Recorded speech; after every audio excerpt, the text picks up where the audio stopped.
nagsimula lang ako sa bahay. Nakapag-aral, nagkaroon ng chance na makapaghiram ng pwestong maliit. Dumami yung customer. Hanggang sa ito. Ako si Sam, owner ng AHS. Ito yung garahe ko. Gusto ko kasi na parang may mapatunayan sa sarili ko. Kahit maraming humahad lang, pero at least ngayon, tignan mo, nandito na ako. Unang-una, ayoko kasi pagiging tauhan habang buhay. Gusto ko kasi na parang may mapatunayan sa sarili ko. Kahit maraming humahad lang, pero at least ngayon, tignan mo, nandito na ako.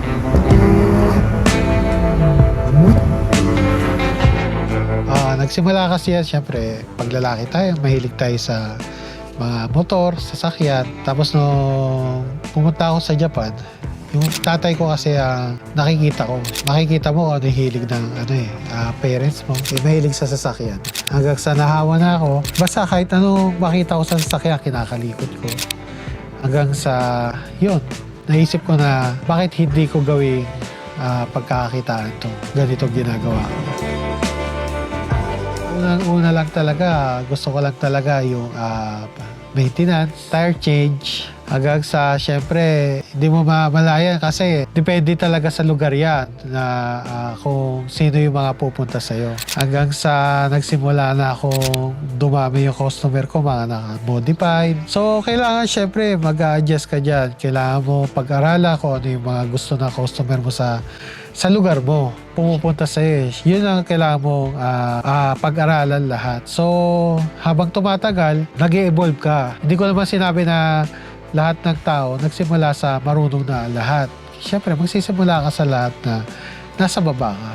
Basta pag-aralan mo lang maigi, lahat ng hindi mo nakikita mo sa sarili mo na hindi okay, ulitin mo na ako mismo bilang owner, masasatisfied ako sa ginawa ko para kapag labas ng sasakyan, masaya yung customer. Kasi kapag sa mata mo, hindi okay yan. Pag pinalabas mo yan, makikita ng customer yan. Una ko shop, tinayo ko rin lahat. Ako lang mag-isa, pati asawa ko. Hanggang sa nawala lahat, pati yung sasakyan ko. Muntikan pa, pati yung bahay ko. Hindi ko mahulugan. Muntik pa, pero nagsimula yon lahat sa wala. Nagtrabaho ako sa truck na almost 13 years. Nagwe-welding kami, nagpipintura kami sa truck. Matagal nang nasa idea ko yung gusto kong magkaroon ng shop. Siyempre, lakas ng loob yan. May pamilya ka. Paano ka aalis dito sa lugar na to? Unang-una, kaya mo gusto mo umalis doon dahil yung kinikita mo ron, hindi sapat, pero sakto lang sa kinikita mo para mabuhay ka sa isang buwan. Ako, isip ko, ayoko mabuhay ng ganun lang. Gusto kong umangat. So, nag-try ako. Ginamit ko yung internet. Nag-alok ako ng mga parts na binili ko second hand para maipadala sa iba-ibang bansa. Yung unang-unang customer ko pa nga nun, magpapa-change oil. So wala akong budget nun. Ginawa ko, nag-Uber ako eh. Ginawa ko, online ako habang nasa shop ako. Tapos kapag meron akong nakuha, kasi pwede mo yung Uber kasi pwede kang mag-set ng cash on delivery. So makukuha mo yung pera. Oo. Sabi ko, tinawagan ko yung asawa ko, wala akong budget kasi ubus-ubus talaga. So ngayon ginawa ko, habang gumagawa ko ng sasakyan, nag-Uber ako. Pag nakuha ko yung pera, bibili ako ng parts. Oo. Tapos hanggang sa magawa ko yung sasakyan. Hanggang sa yun, ang dami nang pumunta sa akin. May mga nakilala dito sa Pinas. Kasi meron na akong community sa Pinas na mga nagsiship ng parts sa Pilipinas. Ako yung kinokontak nila. Una, sobrang hirap. Mga 1-2 taon. Dire-diretso na. Nagsimula naman nagkaroon ng conflict dun sa mga kapitbahay kasi lalo na hindi natural yung mga sasakyan. May ingay yung sasakyan eh. Alam naman namin. Pero kung talagang sa mainit na. Mahirap kasi kalaban ng hapon. Ito na yung pinaka-dream o endgame na to kasi marami kang pwedeng gawin dito eh. Hindi lang dahil sa business to. Kasi ang business, maraming yan, lalo na dito sa sasakyan. Hindi lang to maintenance. Dito mo pwedeng gawin yung lahat ng gusto mo. Pwede kang magsimula sa scrap hanggang sa makakabuo ka ng isang sariling sasakyan na gustong-gusto mo. At the same time, mapapakita mo sa mga tao lalo na nasa Japan ako, makikita ng mga iba-ibang lahi yung ginawa mo at syempre magiging proud ka rin.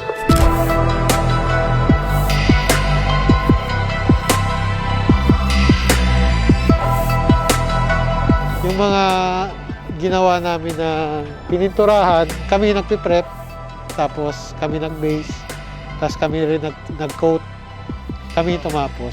So karamihan nagsasabi, para siyang wrap eh. Pero hindi, pintura talaga siya. Nilabas na namin yun sa sa Tokyo Auto Salon. Tapos ito, sa Fuel Fest, yung dalawang to.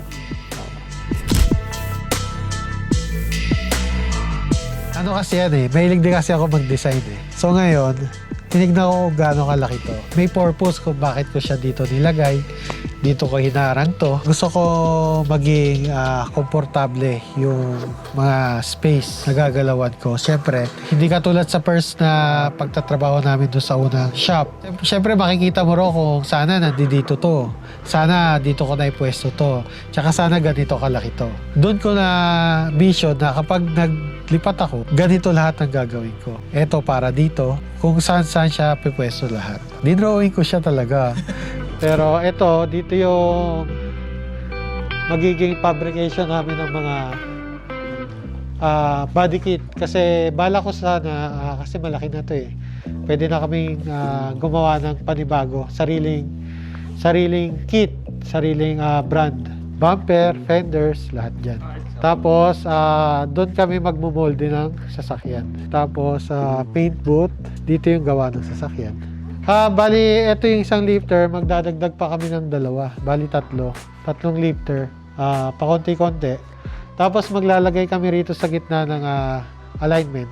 Maintenance lang, tire change, tapos yung mga clutch. Karamihan kasi ng customer namin naka-manual. So, karamihan, lagi napuputpud yung mga clutch. Tapos alignment, ito, yung mga ganitong modification na sasakyan. Modified cars talaga eh. So, wala kaming choice kundi gawin. Tsaka hindi naman yung hiling namin eh. Hindi ko akalain matatapos. Eto, dito ako nabubuhay. Dati kasi gumagawa lang ako eh. So, nung sobrang dami na ng customer ko, hindi ko na kayang gumawa. Hindi ka na mapakali sa parts na kinuha mo. Order ka, hanap ka ng parts. At the same time, kailangan mo magpintura, kailangan mo magmasilya, kailangan mo magmekaniko. So, ngayon, humanap ako ng mga tao.